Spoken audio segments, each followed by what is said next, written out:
Test.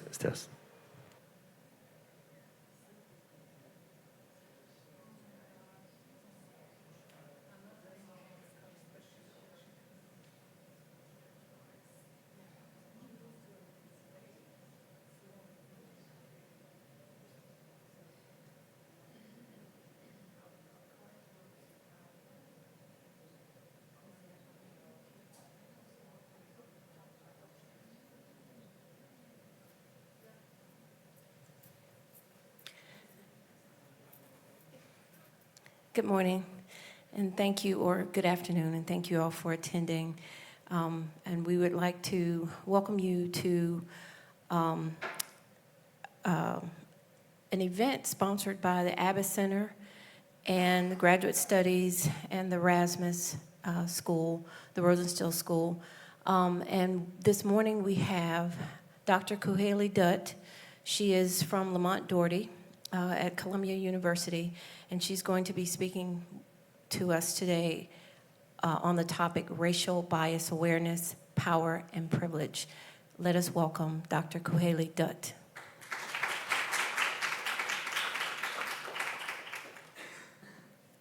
Thank you all. I'd like to request you all to move to the front, since this happens at Lamont as well. The minute something is streamed, people would rather watch it from their desk than actually make the effort to come to the auditorium. So I would really greatly appreciate it if you move to the front of the room. Thank you. Yes, the first 2 rows, or first 3 rows, yeah.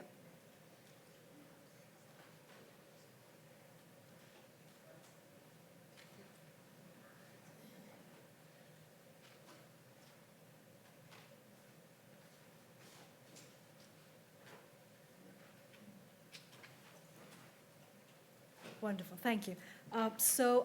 My name is Kuheli Dutt. I'm the Diversity Officer for Lamont Doherty. I usually have to explain to people what Lamont is, but I suspect I don't need to explain over here. The talk today is going to be about racial bias awareness. I'll start off with a few basic stats, but the main focus will be a deeper understanding of race and race relations. So, I don't know what happened here. Okay, great. So as you probably know, race is a very uncomfortable topic. I don't know, this just keeps... So some amount of discomfort is normal, and when that happens, I request you to stay engaged and to not just check out. Another thing is that perceptions of race tend to differ across people, and so the way you see something might not be the way someone else sees it. So it's really important to ensure that you're giving both points of view importance. Also, over the course of this presentation, just make a note of your own reactions. Do you find yourself getting angry, defensive, uncomfortable? Just make a note of it. So I'll start off with the basic stats. And that is, as you probably know, underrepresented minorities account for only about 5% of the PhDs in geoscience, and it's roughly about 85% white. And the data suggests that the pipeline is broken well before people actually make it to graduate school. Even so, there was a study, a recent study, I think it was maybe a year or a couple of years ago, that found that Black and Latinx undergrads tend to leave STEM fields at much higher rates than white students, even those with similar levels of academic preparation. The geosciences have seen no change in racial diversity in the last 40 years, and that blue arrow right there is where we are. Some articles will refer to geosciences as being the least racially diverse. Others will say one of the least racially diverse. I think the exact one is that in terms of Blacks getting PhDs, it is the lowest as per the statistics. But in terms of racial diversity, it's one of the worst. Now, I'm going to give you some examples where racial biases have been very well documented. So you have grant funding. There was an NIH study that found that Black scientists, similarly qualified black scientists and white scientists, the black scientists tended to receive less grant funding from similar institutions. There was a study that found that black and Latina scientists are often mistaken as support staff or admin or even janitors and cleaning staff. Another study found, this was specific to astronomy, that found that in particular, STEM women of color face the highest rates of harassment and negative experiences in the workplace. A recent study, I think it came out just maybe a couple of months ago, was that at the AGU fall meeting, in particular, women of color had much fewer speaking opportunities. So what this suggests is a lack of inclusivity in STEM culture. Because when you get a sense that pretty much everyone is leaving, whether it's people of racial minorities, and as the data suggests, LGBTQ, women, so when everyone who's not part of a dominant group ends up leaving or leaving at higher rates, then we have to account for the fact or acknowledge the fact that the STEM culture is not inclusive. Another issue that I find, and I happen to be the diversity officer, a role that I've had for about almost 12 years now, is that all too often universities are so obsessed with focusing on the diversity piece of something that they don't necessarily focus on the inclusion or the belonging or the identity piece of it. And as a result, what ends up happening is that people will go out of their way to hire people of color and then find, when they do pipeline studies over the years, either those people have left or not advanced at a rate that people thought that they would.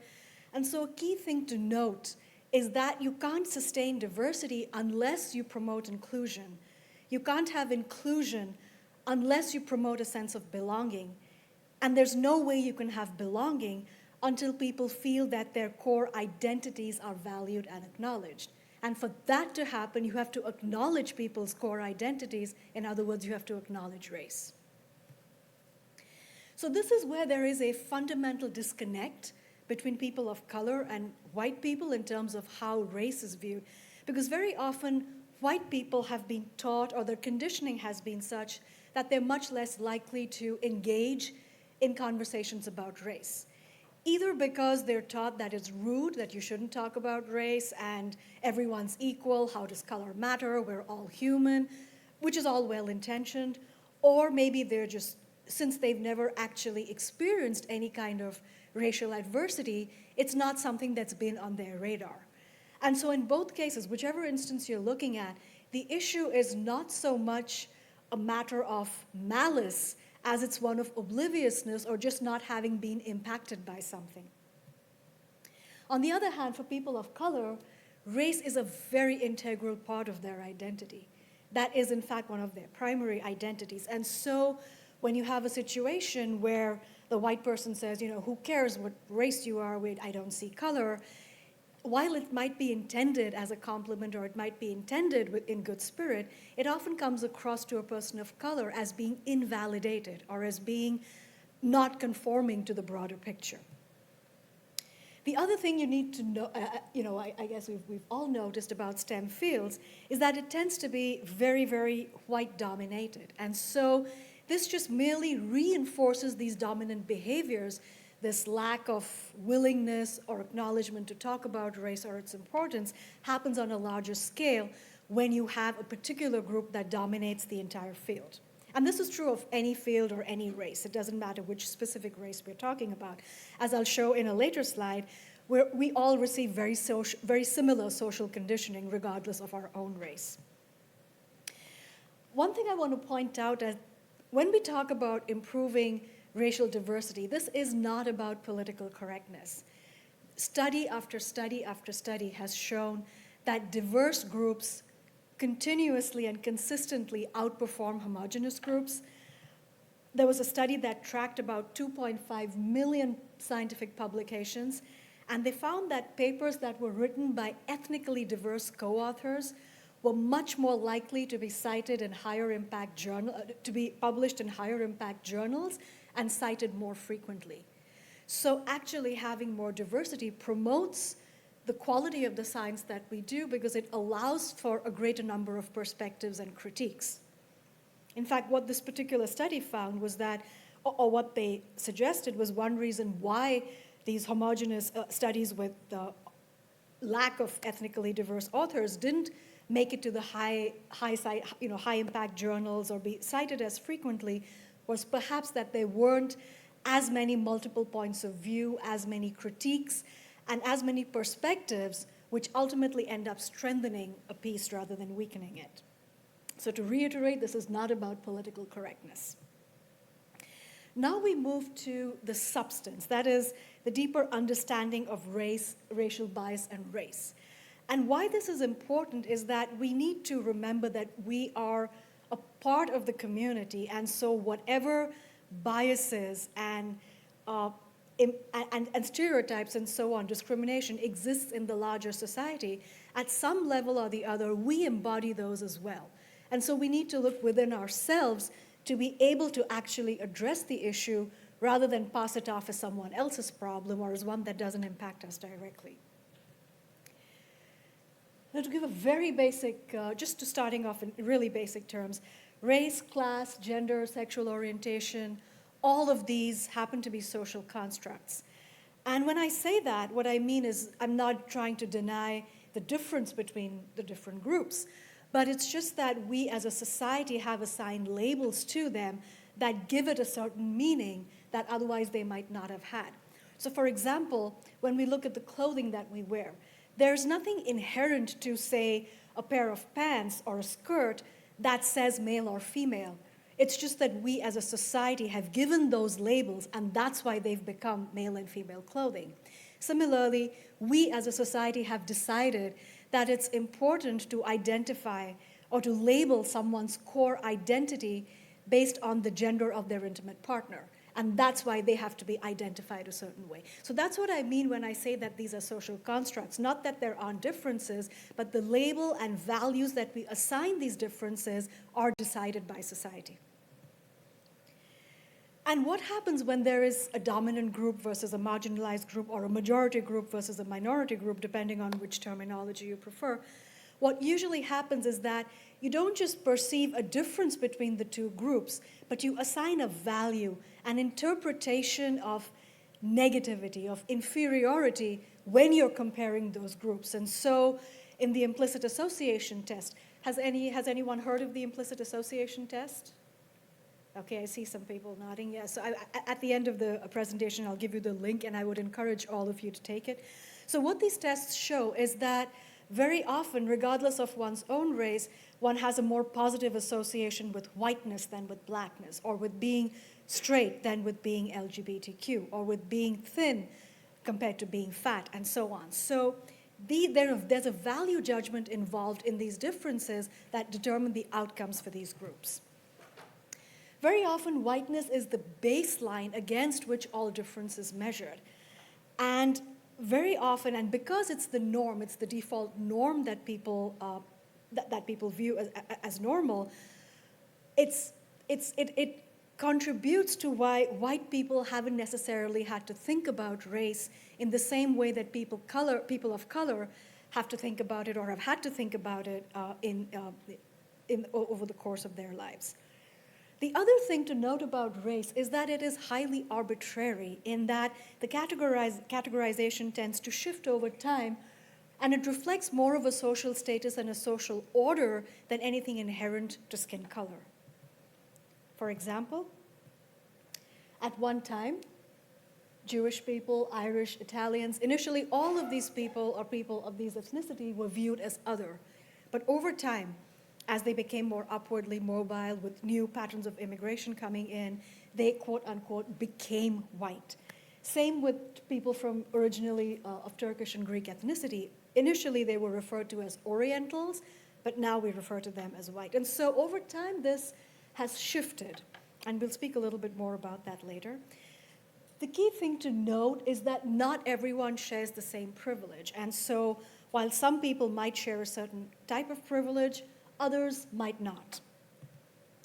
Currently, the definition of white in the US Census includes anyone of European heritage, anyone of Middle Eastern heritage, and anyone of North African heritage.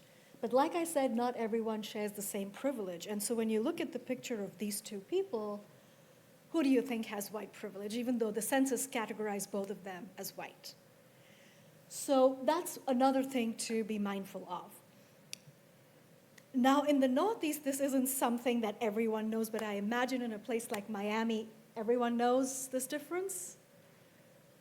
Yes? Okay, all right, that's fantastic. I'll just go over it really quickly. As you know, being Hispanic, the label is to do with the language versus Latinx being to do with the geographic region. The key thing to note is that these are ethnicities that aren't necessarily tied to one specific race. And very interestingly, the census found that around 48% of Hispanics identified as white, only 2% as black, 6% as two or more races, and 42% as some other race. Even more interestingly, the some other race category in the census of the people who took it, 97% of them identified as Hispanic or Latinx. And so what this shows you is the complexity and the fluidity of race, and that how in Latin American regions, race isn't viewed the same way as it is in other places, and people don't necessarily identify as being strictly white or black. Typically what happens is that whiteness becomes an indicator of social and economic status. And so when someone is lighter skinned, the richer they are, the more the affluent, the more economically engaged they are, the more likely they are to identify as white. And also in certain neighborhoods, better schools, better homes, better parks tend to be in areas that tend to be mostly white. Now, I don't know if any of you have ever seen this image before. Has anyone seen this image before? Okay, wonderful. So these two ladies are actually biological twins. They're biracial, biological twins. Have you heard of the concept of racial passing? So that typically is used in a black-white context where a light-skinned biracial or multiracial person can pass off as white. And usually this is done not just in a black-white context, but in the context of wanting to avoid discrimination or avoid biases that they would face if people knew that they were black. Similarly, with Native Americans, you have the blood quantum laws that determine, quote unquote, how Native American you are, whether it's 1/2, 1/4, 1/8, 1/16, and so on. Why is this important? Because this is linked to tribe membership, which in turn is linked to federal benefits. And so depending on how the federal government classifies you based on your race is going to determine what sort of economic opportunities you get, what sort of advantages you get, to what extent you can avail of certain benefits or not. And so often the key thing to note is that the people who are the most marginalized and impacted by these are not in a position to make a decision about these things. These decisions are made for them by people in majority or dominant groups. Here are some stereotypes that you will routinely hear of people of color. And the key thing to note is that it's not just a label. It can sometimes be a very damaging label because studies have shown that when you're performing under this threat of stereotypes, you actually end up doing worse on standardized tests than if you didn't have that shadow of a stereotype threat. Another thing to note, especially in fields like geoscience or STEM fields, is the lesser the diversity in the field, the greater the reliance on stereotypes and stereotype threats and implicit biases against people of color. I'll give you an example. So you saw the list of stereotypes over here, right? And when you see people of these races, you might immediately have an unconscious association of some of these labels. However, let's take a look at this. It's the number of mass shootings in the US for the last 37 years or so. The number of white mass shooters alone is more than the number of mass shooters of all other races combined. And yet, when you see, and most of them, I think with the exception of maybe 2 people, they're all white males. And yet when you see a white male on the street or in your classroom or in your neighborhood, you don't think, oh my God, mass shooter. That is part of white privilege, that is being exempt from stereotype threat, not being labeled for the actions of a few people of that race. It doesn't mean that some of the stereotypes aren't true. The issue is not everyone conforms to that stereotype, but unfortunately gets painted with that brush, which does not happen with dominant groups. So in a nutshell, racism is, you can think of it as a system of advantage based on race. That is, if you're treated, if you're a certain race, if you're, say, white, then you're treated a certain way. And it's really important to distinguish between racism, where there is a historic, there's a social factor where certain groups are treated better than others, that is, people with lighter skin or people who identify as white are treated better than others, versus individual prejudice. Anyone, regardless of your race, regardless of your own ethnicity, any individual can have prejudice. The issue is one doesn't necessarily have the resources or the positions of power to act on those prejudices, and that's why those become relevant. Now, while we're on this subject, I'd like to also make a couple of quick distinctions, not necessarily related to racism, but just highlighting this whole concept between individual prejudice versus a systemic discrimination. So for example, when you look at the terms sexism and misogyny, misogyny denotes some sort of active individual prejudice or negative feeling towards women, whereas sexism is where it is the norm that men are scientists, women stay at home. Similarly, when you talk about heterosexism versus homophobia, homophobia is an active and conscious negative attitude towards LGBTQ people, whereas heterosexism is the practice of viewing, the default of viewing being heterosexual as the norm and LGBTQ as other.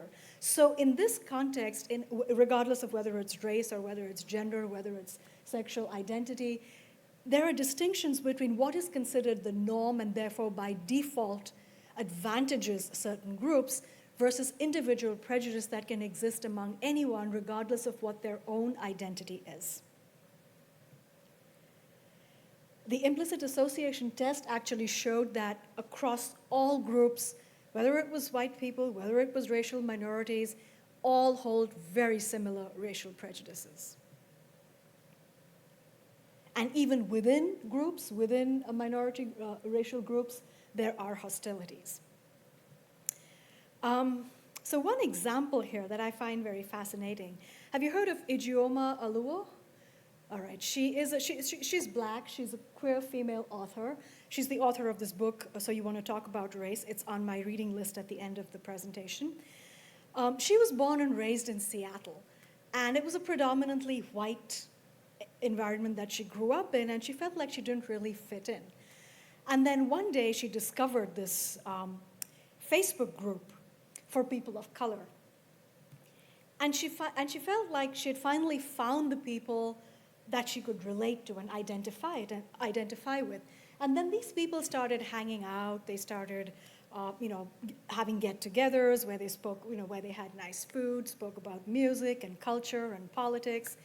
And then one day they decided, on one of the rare sunny days in Seattle, they decided to have an outdoor picnic and make use of the rare sunny day in Seattle.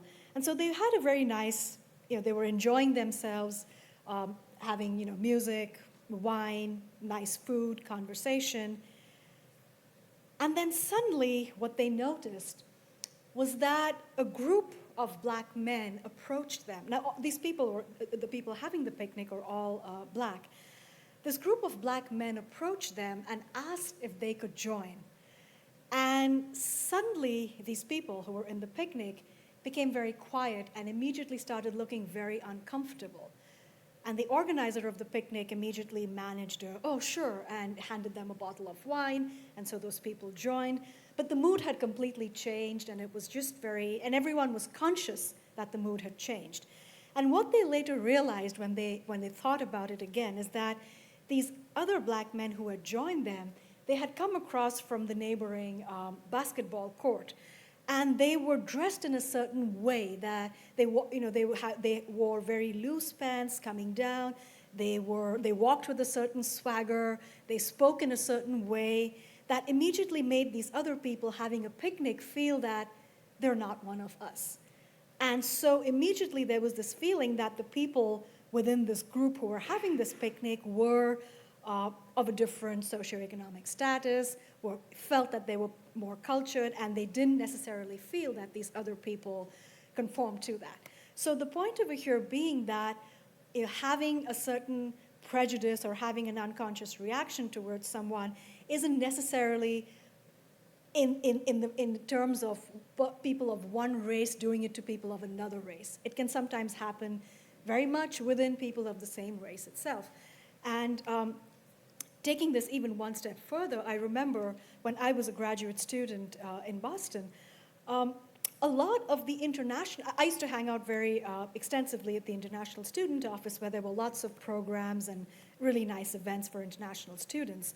But what we all noticed is that the international students who identified as Black actually preferred to hang out with us rather than with African Americans, because they felt like they didn't really have that much in common with African Americans as they did with other international students.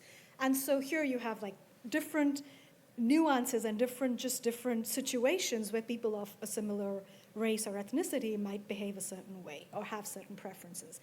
Now, some of you might remember some years ago, I think it was quite a few years ago, former Mexican President Vicente Fox made this comment about Mexican immigrants are doing jobs that even Black people won't do. And this generated a lot of resentment because it was perceived as being very negative towards Blacks. And he subsequently apologized. But this is this reflects a larger cultural attitude that is broadly referred to in the literature as anti-blackness. And it isn't something that's just limited to the US, as I'll show you, but a larger tendency for people to prefer lighter skin over darker skin, and somehow that lighter skin being more desirable than that darker skin. And very often, lighter skin being associated with higher social status. And like I said earlier, the whiter neighborhoods and schools also end up being the richer neighborhoods and schools, and which is sometimes coded as better neighborhoods and schools. The research has shown that Black men, people with stereotypically Black features, actually end up getting longer prison sentences. And people with lighter skin actually end up getting more lenient prison sentences. In case you think this is just to do with North America, China, Nigeria, India, it's generic. Now, the concept of wanting white skin, wanting to look lighter, is pretty much a global phenomenon. Now, the two ladies on the bottom left of the screen happen to be very famous actresses from India. Yes, they're very beautiful, but they look nothing like the rest of the country, or most of the rest of the country. So this concept of preferring white skin to dark skin is quite global and not just limited to the US. Now we come to why it's so difficult. Why is it so difficult to talk about racism? When you hear the word racism, the first thing that comes to your mind, that comes to most people's minds, is something like this. Some of these are from the 1950s. Some of these are actually from the Charlottesville March.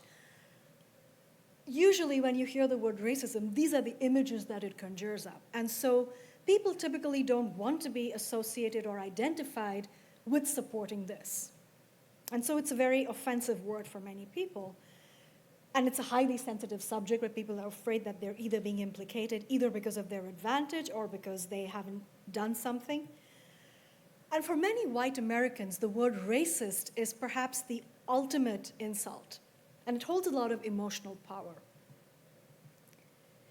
Another reason why it's so difficult to talk about racism is that it goes against the concept of meritocracy, because we like to believe that if we're good, if we have what it takes, if we work hard, we're going to do well.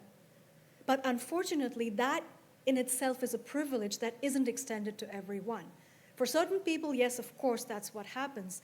But many other people are denied opportunities simply because of what they look like and the stereotypes surrounding their race. And so talking about racism brings up this concept that it goes against meritocracy. Also, as I mentioned earlier, whites are often conditioned to not talk about race. And so it can be very negatively perceived because even though they're doing it out of good intention, it might come across to a person of color as actually being some form of oppression or discrimination, or even as coming across as insincere. So the irony here is the very steps that some people might take to appear non-racist are the very same things that make them come across as possibly racist or even insincere. And as I said, for people of color, race is an integral part of their identity, so avoidance of talking about it is perceived very negatively.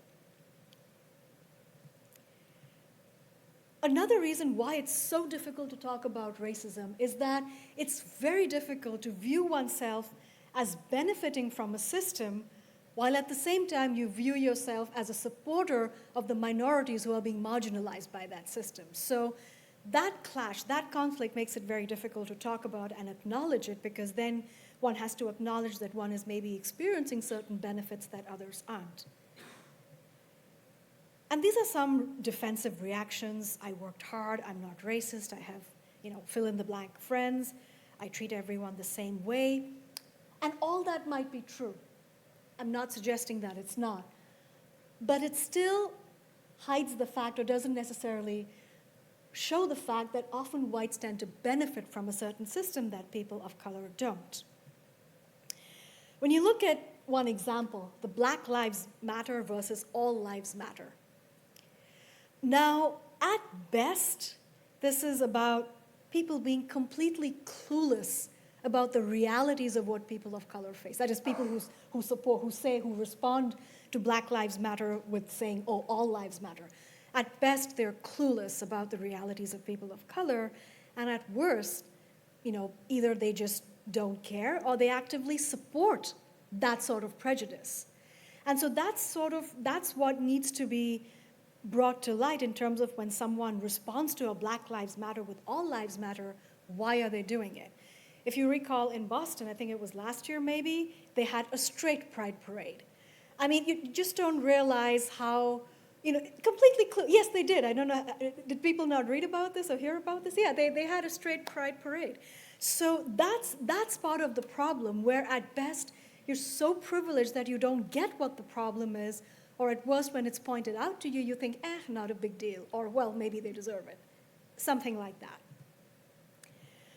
The term white fragility was coined by Robin DiAngelo, and she describes this as the discomfort that white people experience when they're confronted with evidence of racism, particularly in a context where they're viewed as either being implicated in the system or advantaging from a system where they don't view themselves as being advantaged. She also briefly touches on the concept of alignment, of racial alignment, where even when someone is a poor white person, they still are aligned to the dominant race based on their own race, and so end up actually getting treated better than, say, poor people of color. And the problem with the danger of ignoring white privilege is that one, of course, it comes with people who view you, your colleagues who are people of colors will view you as someone clueless, but it also comes with the very dangerous assumption that if someone didn't make it or if someone isn't doing well, it's because they didn't work hard enough or they don't have what it takes. It immediately ignores the racial advantage aspect of how many people get to where they get to. Now, what typically happens is that when we personally don't experience something, it's very easy for us to dismiss it. So for example, the Pew Center did a survey where they found that only about 50% of white people felt that racial inequality in society needed to be addressed, whereas about 90% of blacks felt that way. Some of you might have come across another study. This was done a few years ago, where in particular, male STEM faculty were very resistant to the idea that gender-biased research was legit or valid. So the issue being that when you don't personally face something, it's much easier to dismiss it than if you've personally experienced it. And this comes with this feeling that, well, others might be racist, but I'm not. Or it might happen elsewhere, it doesn't happen here. Or to respond to a particular incident as, oh, this is just an isolated incident and doesn't really reflect us.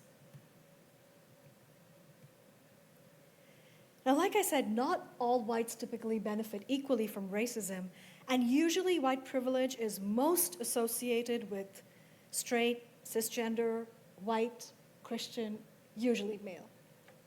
The other thing you'll notice is that most other labels or most other people are qualified in some way. They're hyphenated, African American, Jewish American, LGBTQ.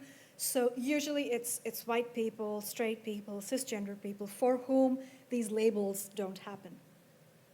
And so the default American image of an American is usually whiteness.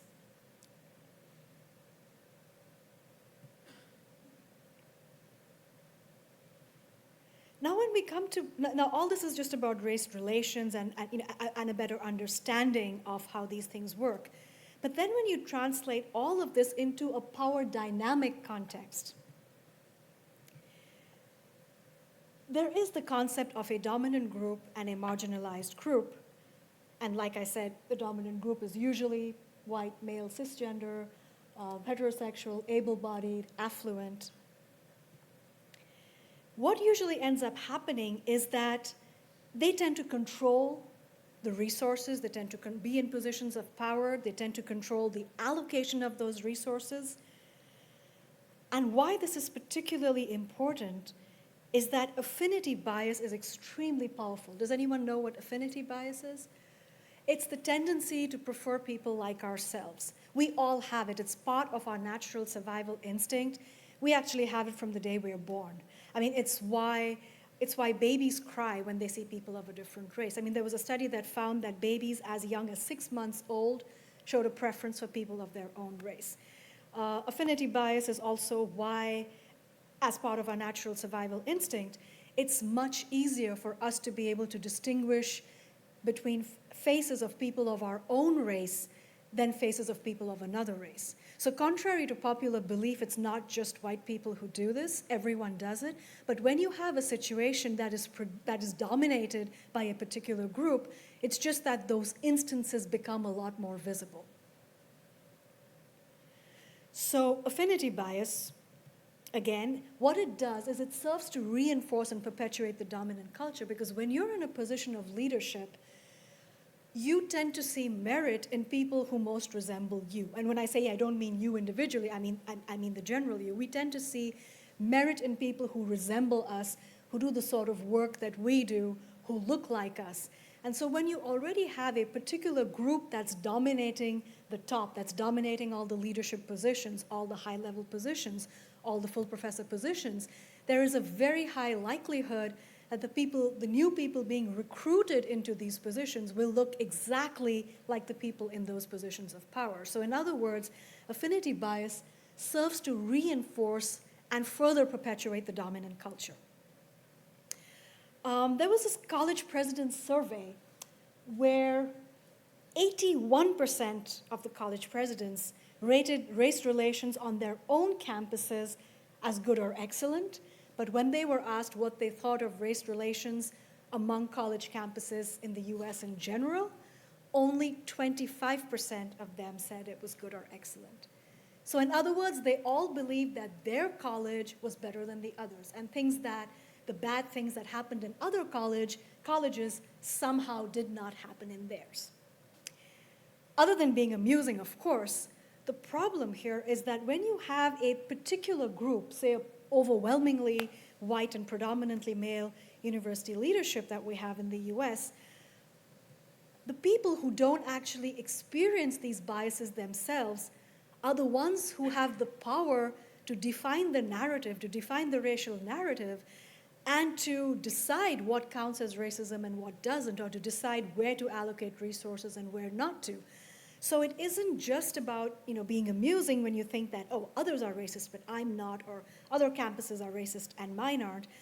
You're in a position of power to act on those feelings in a way that doesn't necessarily reflect the actual experiences of people of color. Have you heard of the term intersectionality? So it was coined by Kimberly Crenshaw, who's a professor of legal studies, and I think was one of the original lawyers in the Anita Hill case. She coined this phrase, intersectionality, to talk about the interconnectedness of social identities, where when you have multiple marginalized identities, you end up getting multiply penalized, and if you have multiple dominant identities, you end up getting multiply advantaged. And so, for example, when people talk about the feminist movement, the people who have actually gained the most from it just happen to be white women and not women of color. Similarly, when you talk about the LGBTQ movement, the people who happen to have benefited or the least discriminated against are white, gay men, and lesbians. In fact, Black transgender individuals have the highest rate of hate crimes, fatal hate crimes against them as a result of their identity. And this manifests itself in different ways because whether we like it or not, whether we believe it or not, we're all conditioned in a certain way where we view certain behaviors as acceptable and others as not. So for example, when a man behaves in an assertive way, he's perceived as a leader and he's praised for it. But when a woman does it, she's perceived as bossy. When you stretch that out a little bit more, usually it's the white woman who will be considered bossy. If a Black woman is assertive, she's considered, quote unquote, an angry Black woman. Or if a Latina is assertive, she's, quote unquote, emotional. Or an assertive Asian woman is considered unlikable. Now, all of these labels, what they denote is that there is a certain default unconscious expectation for people to behave a certain way. And when people have violated that expectation, it gets noticed and labeled. Now, some of you, or many of you, I imagine, have heard of the model minority concept. Now, it definitely exists for some people, but the issue is that it is by no means the case for all minorities, or even most minorities. So, for example, certain minority groups like Asians, Asian Americans, they tend to be held up as examples of model minorities. And this is a convenient concept because then what people say is, oh, well, look at the Asians, they're doing so well. If you worked harder, you would do well too. But what it conveniently hides is the reality surrounding many Asians. Not everyone rises to that level, but also a lot of people live in poverty and they're not, and even those who are in positions that would say positions of, in good positions, say in universities or in the workplace or academia, they almost never ever make it to the top tier that their that equally qualified white colleagues do. So often this model minority serves as a buffer between the upper and the lower levels or the tiers in society. And also, to give you an example, model minorities tend to be penalized much more heavily. So for example, Asian doctors tend to be given much heavier penalties for medical malpractices compared to white doctors. With the recent coronavirus scare, what we've noticed, at least we've noticed this up at Columbia in the Northeast, and I think it's happening nationwide given what the Chronicle of Higher Education is reporting, there tend to be an increased number of hostilities against people who are, say, Chinese or Chinese American or have Chinese ethnicity. Why does this happen? Now, part of and many of them have been told, go back to where you came from, and don't come here, don't bring all that disease here, and so on. Asians and Asian Americans tend to be viewed as perpetual foreigners. So for example, if you have, say, an immigrant, say a white immigrant from Sweden or Germany, within a generation, their children will be known as Americans. There won't be any label attached to them.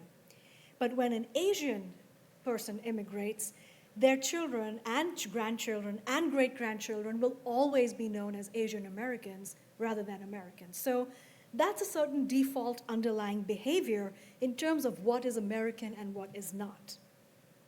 A question that Asian Americans often get asked is, no, where are you really from?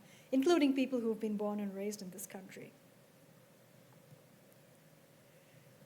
Now, have you heard of Peggy McIntosh? So she's a feminist scholar, and she came up with this phrase. Oh no, when she first heard this phrase, white privilege, she's white herself. She was actually offended by it because in her work, in her research, she was so busy looking at examples of gender bias and gender privilege that men had that she didn't stop to think about her own race and how it benefited her.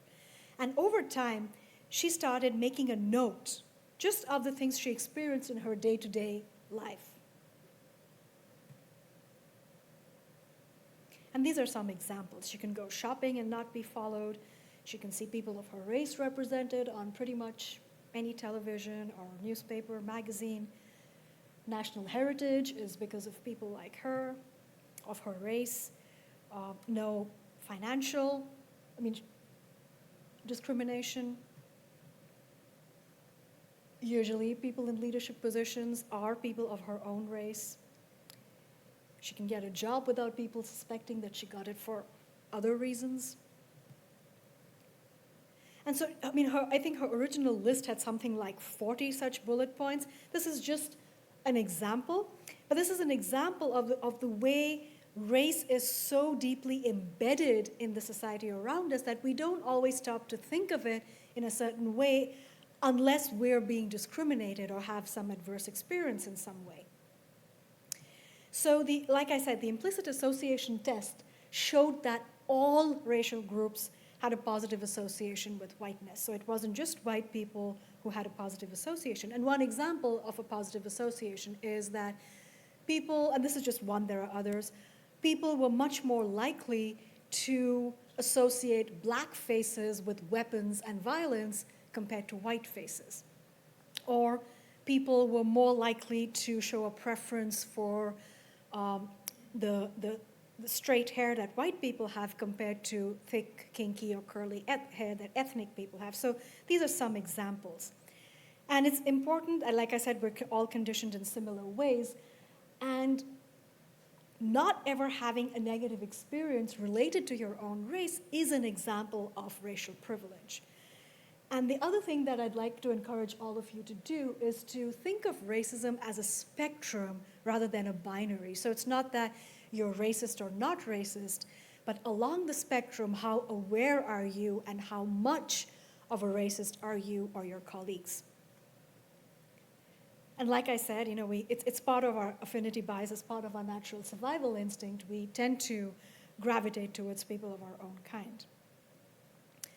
I'm going to now try to show you a video, and I hope I can do it. Okay.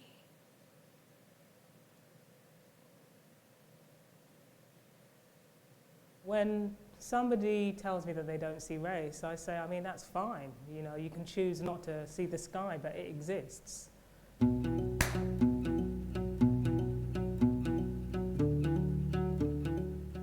told I was 4 years old when I turned to my mum and I said, well, when am I going to turn white? I was consuming and engaging with media and culture around me, a lot of cartoons, a lot of kids' TV, comics, etc., etc. And well, all the good people were white, and I considered myself to be a good person. I realized at that early age that to be white was to be human. I was attempting to discuss race in white-dominated circles and really getting nowhere. I wrote a blog post. I titled it, "Why I'm No Longer Talking to White People About Race." Let's say we were having a broad conversation about inequality. As soon as I tried to raise the topic of race, there was an almost immediate clampdown, shutdown, denial from my conversation partner. They tried to find ways to convince me that absolutely no, race had nothing to do with it, that actually I had a chip on my shoulder, and that, why was I trying to make everything about race? I'd actually decided to have a conversation with a person who I can now confidently say is probably is a white anti-racist, a white critical anti-racist. And I spoke to her about her journey, and I said, well, what's led to you being somebody who is so aware of how race shapes inequality? She said that a lot of her defensiveness initially when it came to these conversations about race was a fear of being wrong. You know, a fear of, she said a lot of it was to do with her ego, a fear of being implicated in existing inequalities, a fear that she actually wasn't doing enough. I know that I have not spoken out in the past for fear of losing a job or losing a friend or losing a space in a house share. Because when you discuss race in the conversation, you become the troublemaker, you become the problem. I dedicated a whole chapter in the book to discussing intersectionality, and it's really from the perspective of my doomed encounters with white British feminism. And they were really doomed because I was surrounded by very nice, white, middle-class women who just didn't want to hear about race. And I was told I'm splitting the movement, I'm being divisive, et cetera, et cetera, et cetera.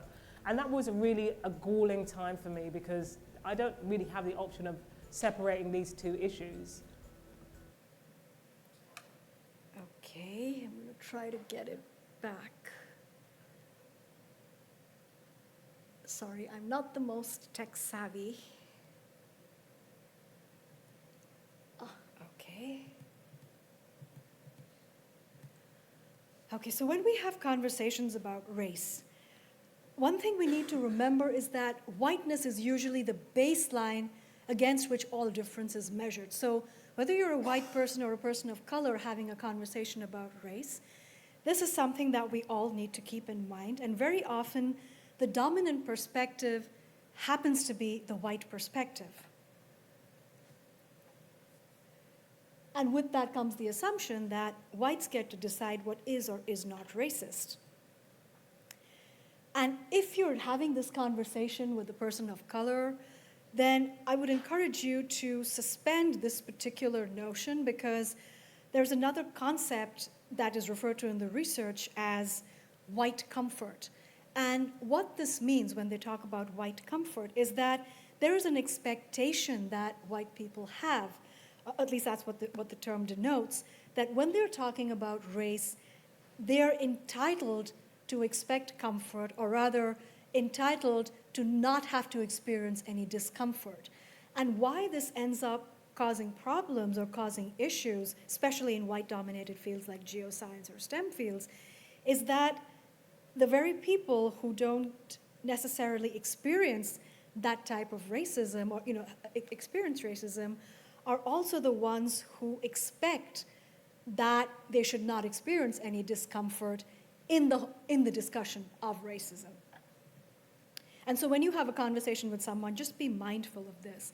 The other thing I would encourage all of you to do is to try not to control the narrative. So for example, if you're a white person having a conversation with a person of color, don't say things like, oh, race had nothing to do with it, or perhaps you're being overly sensitive. And you might think that when you're saying it, you're actually doing something good by telling that person, no, it wasn't your race. What you're actually doing is invalidating their experience and imposing your lens on their particular experience. And so it's important to shift the focus to whatever that person's lived experience has been, whether or not it conforms to your own lived experience. And if this makes you uncomfortable, take a step back and ask yourself why. Like, why am I feeling uncomfortable when this person came up to me and spoke about this particular racist thing? Why did I feel uncomfortable? So it's important to understand why you yourself feel uncomfortable talking about a certain subject, regardless of what your own race is. And the other thing to always ask yourself is, why are you having this conversation about race? Are you just trying to be right?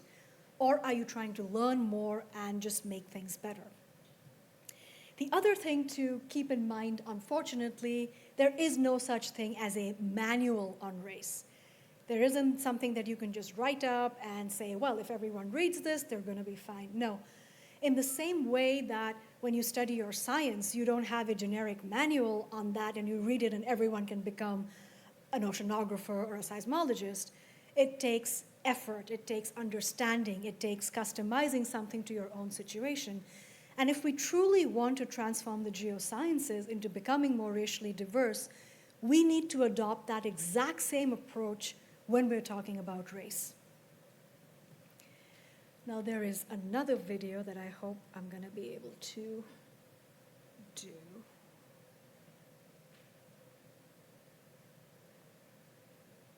How does race come up in your brain in a daily way? Can we have Lindsay answer that question first? Race doesn't pop into my head every day. Just living my everyday life, that completely comes last. I think about it all the time. And I think it's cool that you don't have to think about it because it's a huge burden. I was raised in a very white suburban town. My whole childhood was just surrounded by people who looked like me. Race was never in the conversation so much. I wouldn't say that I've talked about race a lot throughout my life. When the topic of race comes up, it's not something that I'm a pretty loud voice in, because I don't feel like I have the experience to be a voice in that conversation.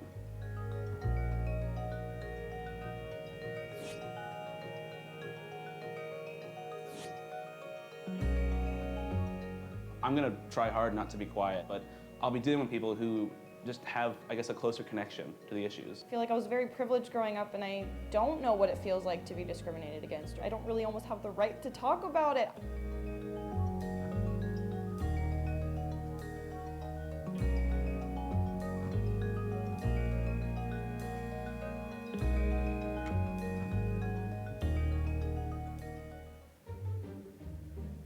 Race is still a really big issue. I wish we lived in a world where we didn't need to talk about it, but I feel like we do.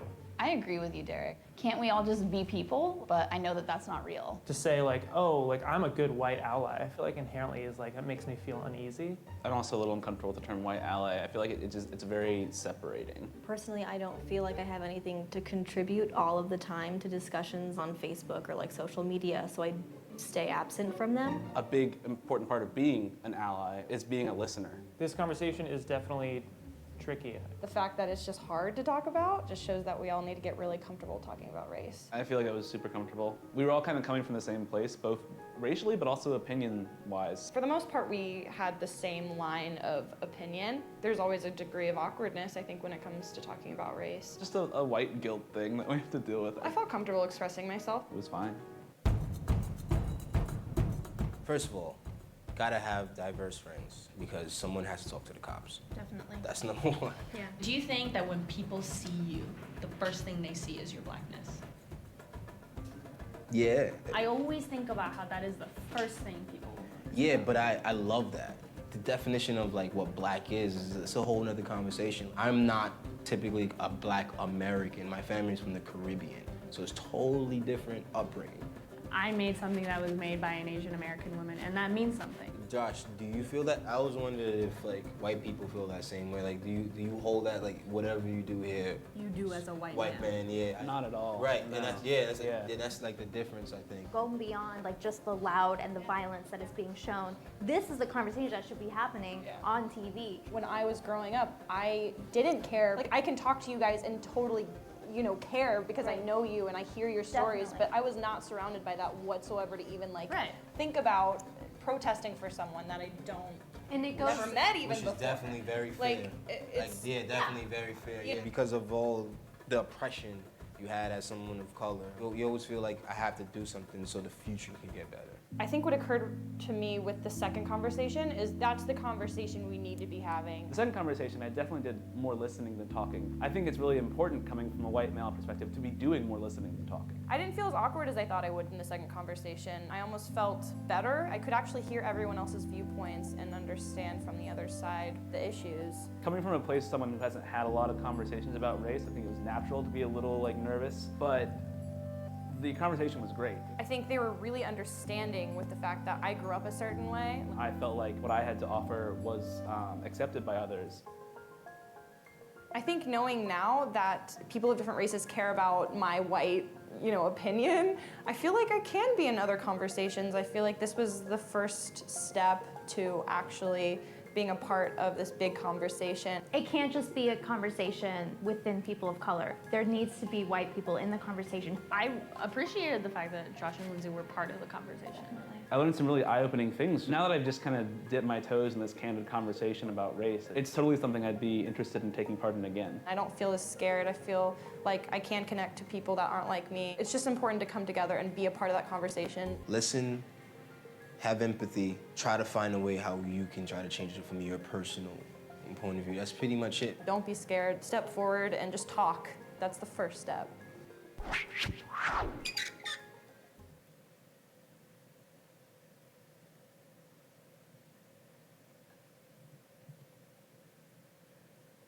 Okay, so I'm going to wrap this up soon.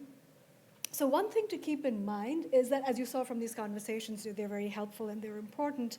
The impact of something is often much greater or more important than the intent. So even if someone said something and they didn't mean it badly, but it came across badly, it's really important to not dismiss it and say, oh, you're just being sensitive, I didn't mean it badly. For example, I don't know how many of you heard about what happened very recently, maybe a few weeks ago, I think, the George Washington University president. He made this extremely insensitive racial comment that he believed was very well-intentioned. So what happened was, and he didn't know a student was recording the conversation. So he was having this conversation, well, a student approached him about having the university divest from fossil fuel investments. And the president wasn't going to do it. And the student said, what if there's a majority vote? What if the majority of students want the university to divest from fossil fuels? Would it still be a no? So the president said, yeah, I mean, that doesn't matter. I mean, what if a majority of people say they want to shoot all the black people on campus? Would I do it? No. So majority doesn't count. So the point that the president was trying to make is that if he believed something was the right thing to do, it didn't matter if the majority thought otherwise. But the fact that the first example that came to his head was that of shooting all the black people on campus, I mean, well, so ultimately he said it was taken out of context, he didn't mean it, and then ultimately he ended up apologizing. So the thing to keep in mind, and sometimes the cases you will come across are much less extreme than this. I think everyone here can, agree that this was awful. But a lot of times the cases you will encounter aren't quite as extreme as this, and yet, you say something, it has a certain impact. So it's important to make sure that the impact is given as much importance as the intent, or maybe more. Another thing that I hear over and over again from people of color, especially as geoscientists in a completely white field or almost completely white field, is that it builds up cumulatively. It's never just one little thing. It's microaggressions happening every day, happening on a regular basis all the time, and being put in a situation where they feel exhausted because they have to keep proving themselves, keep proving their worth, keep proving their identity, and not be believed. So this is in many ways, it's similar to some of the conversations, a few decades ago or earlier that people would have about gender, where women's work was discredited, women's versions weren't believed, and so on, where women had to keep proving themselves in order to be considered at par with male colleagues. So it's very similar. Another thing that I hear from people of color, and that's why they often hesitate to talk to white people about issues of race, is that there tends to be this knee-jerk reaction where the white person gets very upset, and so then the person of color is put in a situation of not only having to deal with whatever experience they were going through racially, but now having to take care of the feelings of the white person who's been upset because racism has been discussed. So that's another thing, that when someone, when a colleague comes to you to talk about something, listen instead of denying it. Later on, if you feel upset or you feel that the point wasn't valid, think about it with a calm head, talk to a colleague, and then take it up with that person that, you said this, but my perspective is this. So the issue being that when you take the time to think about it carefully, you're much more likely to understand the issue better and think over it better, rather than responding from a place of knee-jerk denial or defensiveness, saying that you're just being sensitive, this didn't happen. Last summer on the Lamont campus, we had this very racist email incident where an anonymous sender targeted pretty much all of our students and sent them just these horrible racist emails. And in a nutshell, they were very lengthy emails, but in a nutshell, it made the claim that black people were genetically inferior to white people. And it was this lengthy, very vicious tirade that just went on. And obviously, our students felt very, very shaken by it. But what emerged from it is that the white people who were upset or angry had the luxury to just distance themselves from it. Some of them told me, oh, it was so disgusting, I didn't even bother to read it, I hit the delete button. But the problem is that people of color don't get to have that luxury because the incident is about them. And so it would be very nice for people in dominant groups to actually share the burden and jump in as allies as part of the conversation, which is what happened on our campus. In fact, this group that we created, that some of our students created called Race Talk, was directly came out of this incident, as well as all the racial bias trainings that we do. So a lot of white people got involved and said, how do we make this better? What can we do? How can we support? So that sort of attitude is necessary if people of color are truly to feel supported. An immediate first step is to have awareness of the subject. Have any of you read any books, recent books on race and racism, like White Fragility, Race Talk, Why I Stopped Talking to White People About Race, How to Be an Anti-Racist, so on. So well, there are a lot of them, and it's important to read them because that gives you a certain perspective that allows everyone, regardless of their own race, to understand the concept better and have better conversations. And why reading is absolutely essential is that there is no substitute for it. Now, for example, if I were to tell someone, say someone is training for a marathon, and they don't actually run, but they just go on advice based on things like, oh, make sure drink plenty of water, eat a lot of carbs, wear a hat, wear a sunscreen, and you'll be good. It doesn't matter how much advice you give that person. If they haven't trained for a marathon, they're not going to be able to run it. The same way, it doesn't matter if you get tips and guidelines from different people. Unless you have a deeper understanding of what the issue is, those tips and guidelines aren't going to work. The other thing is if you're uncomfortable having conversations about race with people of a different race, start having conversations with people of your own race and see what points, where the conversation leads to and what people's thoughts are. That part is really important in order to engage with in the particular issue. A simple question that anyone can ask themselves is, what have you done so far to combat racism? What will you do next? So after you finish attending this racial bias awareness session, what's the first thing you're going to do, or what you're going to do over the next week that actually utilizes the knowledge and information that you gain from this session?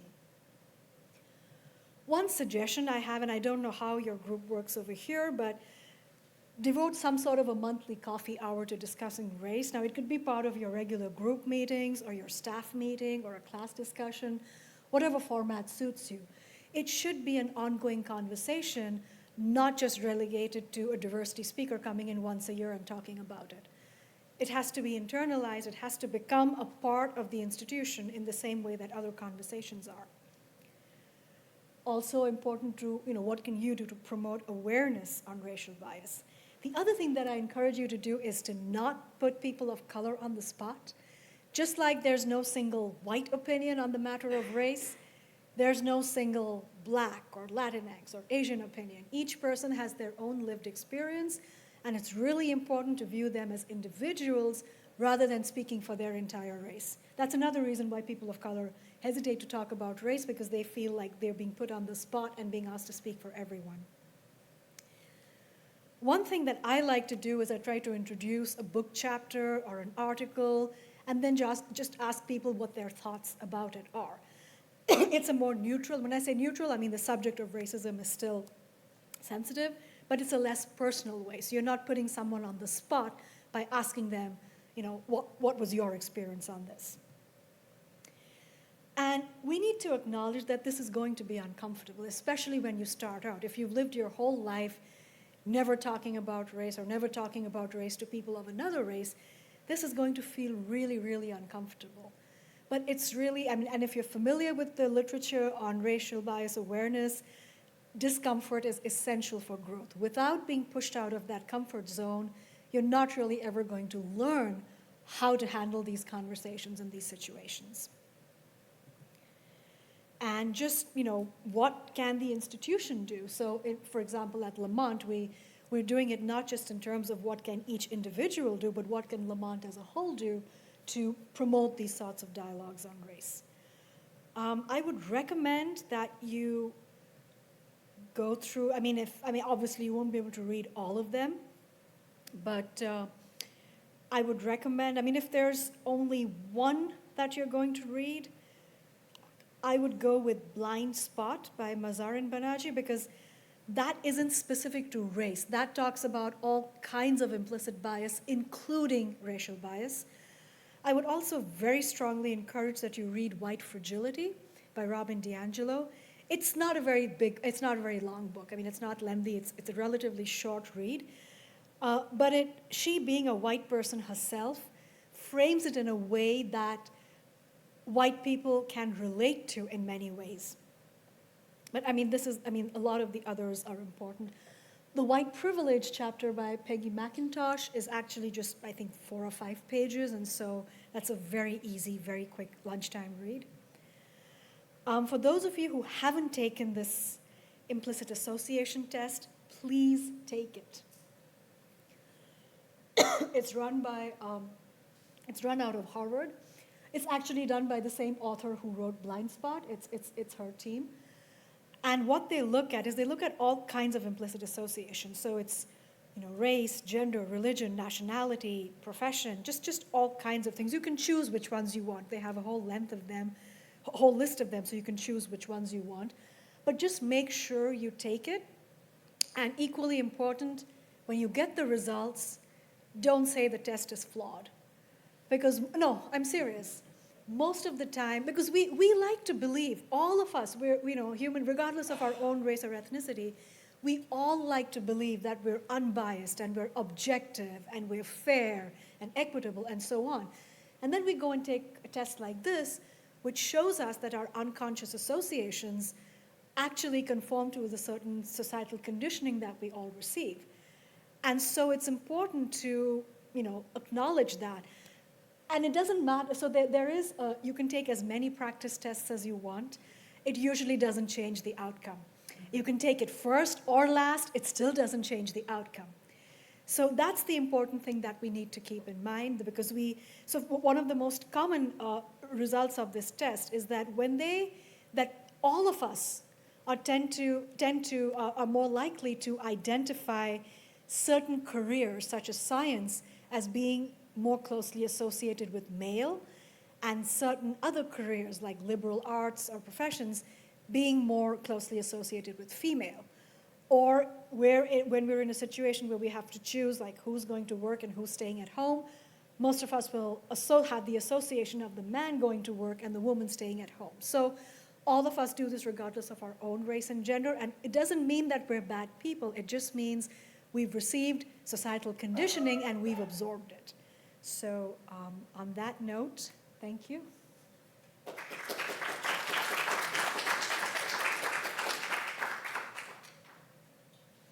We do have time for questions, if anyone has any questions.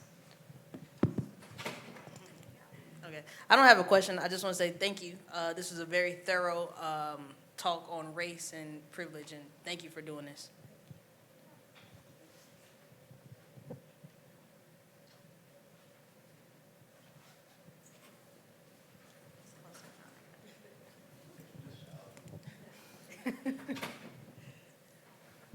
Hi there. So thank you very much for that talk. I was wondering how affinity bias plays out in countries where the dominant race isn't white. Oh, absolutely.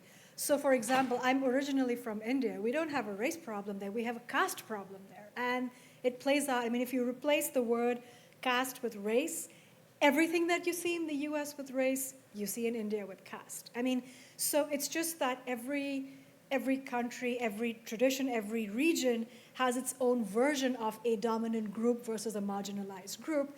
And certain common elements are the same no matter what you're looking at, and that is people of the dominant group who don't actually experience the oppression or the adversity that the marginalized group faces ends up being the one controlling the decision, controlling the resources, controlling the outcomes for those marginalized groups. Yet it seems like this, the white privilege or the white is good mantra, you see it all over the world. I mean, you've shown the beauty products, which are all across the world, regardless of whether white people are, well, I guess the dominant culture in that country. Absolutely. And I was wondering how much of that actually has to do with society dominance, so to speak. So I'm from Europe, and I can say that American culture or Northern American culture has a huge impact on European culture, much more so than European culture has on American culture, which is funny since, well, many people came from Europe. But so the fact that a society can be dominant globally, I don't know what your thoughts are about this. Absolutely. So, I mean, I think perhaps one way, so when we use the word white, I think perhaps we're using it in two contexts here. One is the notion of anti-darkness or anti-blackness that exists pretty much everywhere. Like and this might be a hangover from a more colonial past where it was white countries that dominated other countries and were therefore viewed as superiors or the leaders or the conquerors or whatever. So part of that could be that hangover where you have a preference for lighter skin or lighter skinned people are viewed as, with a certain advantage. The other being very specific to the US in terms of race and ethnicity, given the particular history of the US in terms of white versus black, and in terms of particularly the dominant groups. So for example, when you look at whether it's Native Americans or whether it's blacks, there was in fact, they did experience mass trauma at the hands of white people. So there is that piece as well, which has now manifested itself in certain ways that plays out in this racial dominance. So it's two separate concepts, and depending on which part of the world you're looking at, you're going to be seeing some version of that in some form or the other. Thank you.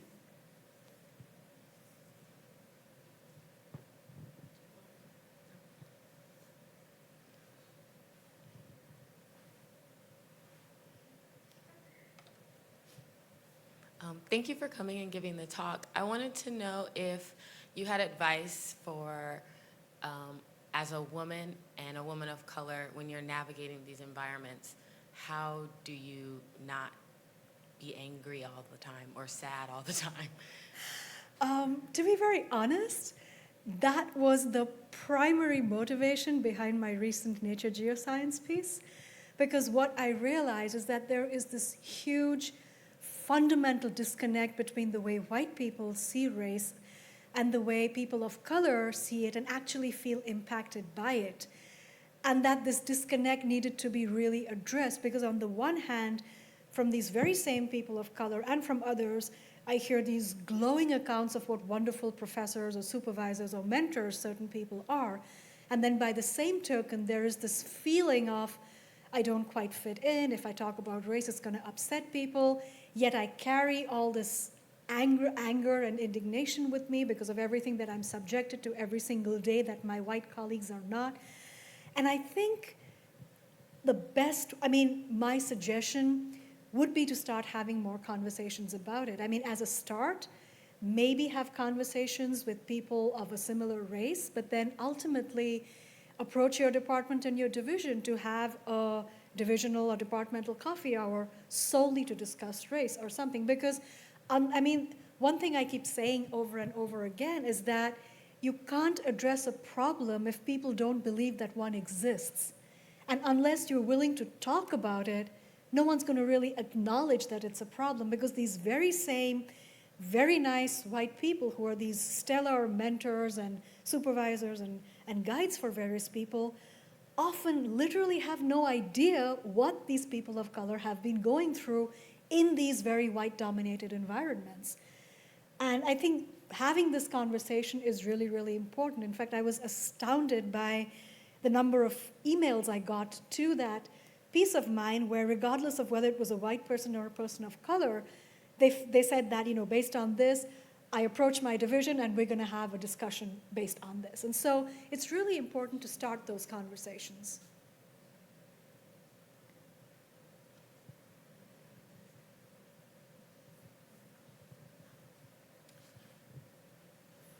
So earlier in your talk, you gave a distinction between diversity and inclusion, belonging and identity.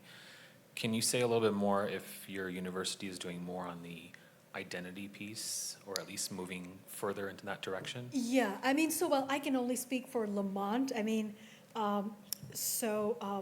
kind of like a little bit like what you have here. I think I understand your campus is not the main campus. It's kind of like that. Lamont is physically housed in Rockland County, which is not on the main campus of Columbia, which is at Morningside. So on our campus, we are definitely doing all of this stuff to promote this feeling of inclusion rather than just looking at checking off a box or looking at diversity statistics. So for example, we're doing, whether it's a Pride Social or whether it's a Black History Month celebration and so on, it's just things which send out a certain message of inclusivity. Having these conversations at an institutional level, which has a huge impact in that, to a person from a dominant group, it might not make a big difference one way or the other, so whether that person is white or straight or cisgender. But to a person from the marginalized group, whether it's a person of color or someone LGBTQ, it has a huge impact of making them feel seen and heard. In other words, it makes it clear, it makes them feel like they belong to this community and that their issues, the challenges that they face are finally being acknowledged. So.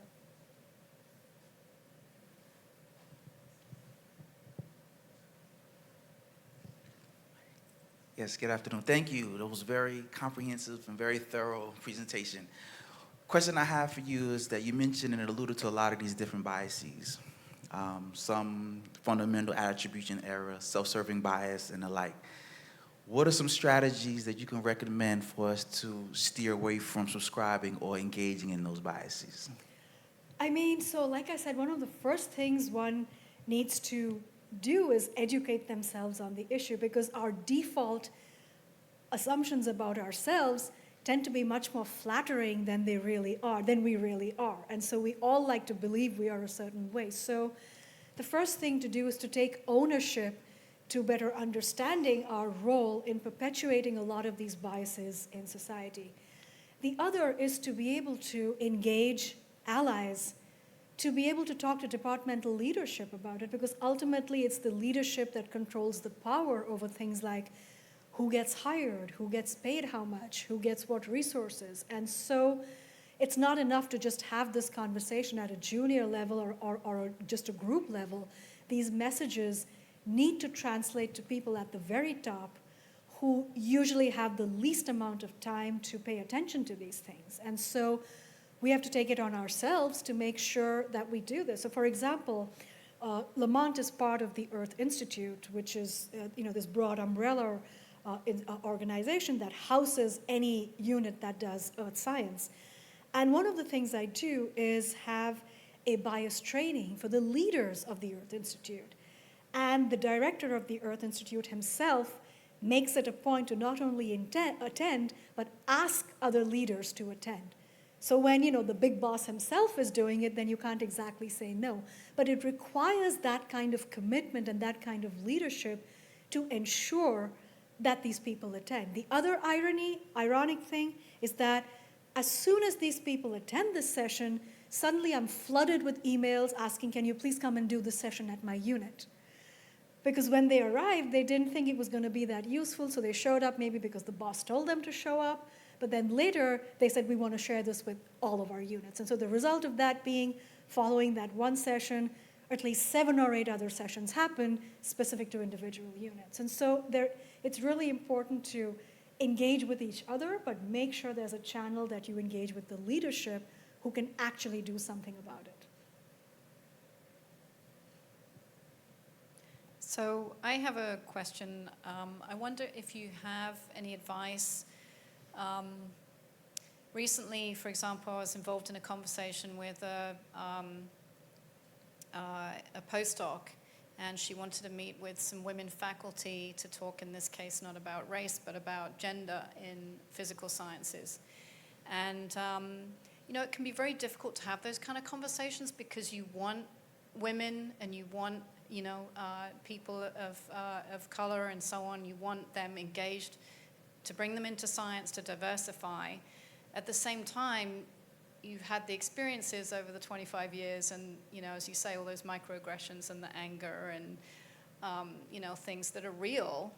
And often at the early stage of a career, people are not so aware of what they're in for, kind of thing, but you don't want to put them off because you want them to come along. So do you have any advice about those kind of conversations? I mean, with respect to gender, I think we've made a lot more progress over the last few decades than we have with respect to race.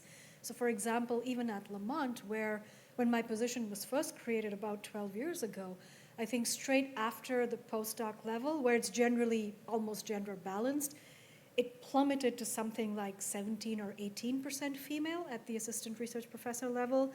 And today that number hovers at close to 50%. And part of that is also because there is a pool and a pipeline available, unlike race, where that isn't always the case. In terms of putting people off, I think it's really important for those who are already in the field or the people who are more senior and more experienced to highlight the role that we all need to play in promoting the change that we want to see, to not just take a certain situation or environment as a given and to view oneself as being powerless against changing it. So when you have this conversation with the woman postdoc and the other women, you know, that's another thing to keep in mind, that not just we're having this conversation about, look at all the things that we've experienced, but why don't we take this to the leadership or take this to our male colleagues and have a conversation with them in terms of how we've been impacted. So rather than just having it in small individual, you know, defined individual spaces, to broaden the conversation where people feel that they have a sense of agency.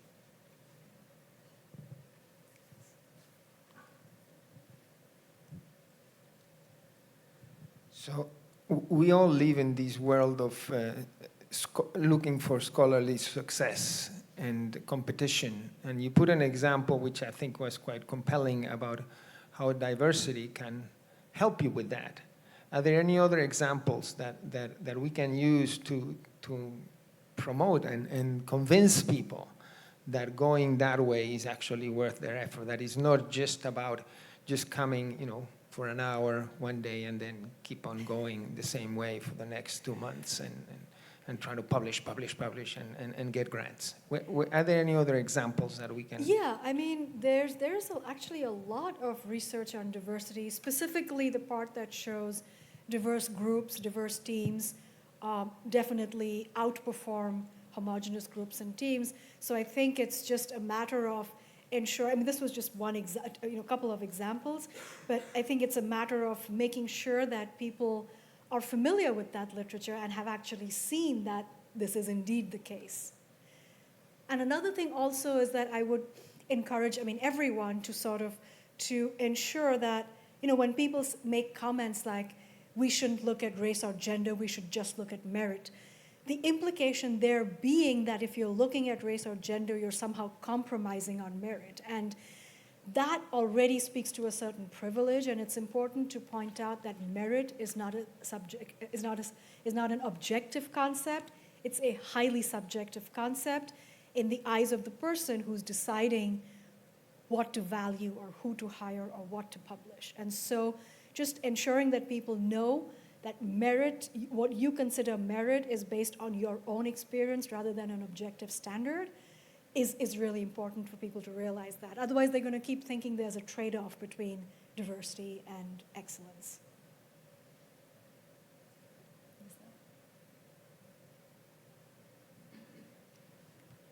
Okay, well, let's give Dr. Dutt a hand and thank her.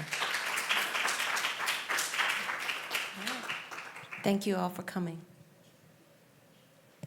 Okay, I am so not good at this, but okay, no, I got it. We have one person that came into the chat. Would you mind answering it for the person? Sure, sure. So I have, how do you see racial bias playing out in the media, social media, and the use of the internet as a means to carry your cultural messages? Sorry, could you repeat that? Could I just read it? Control, what you say and how you say it, regardless of what your own race or gender is, or whatever your own identity is. Because like I said, social media is a venue where things can get very ugly very quickly, and so some of the good lessons and benefits can get very quickly undone when things go into a negative spiral.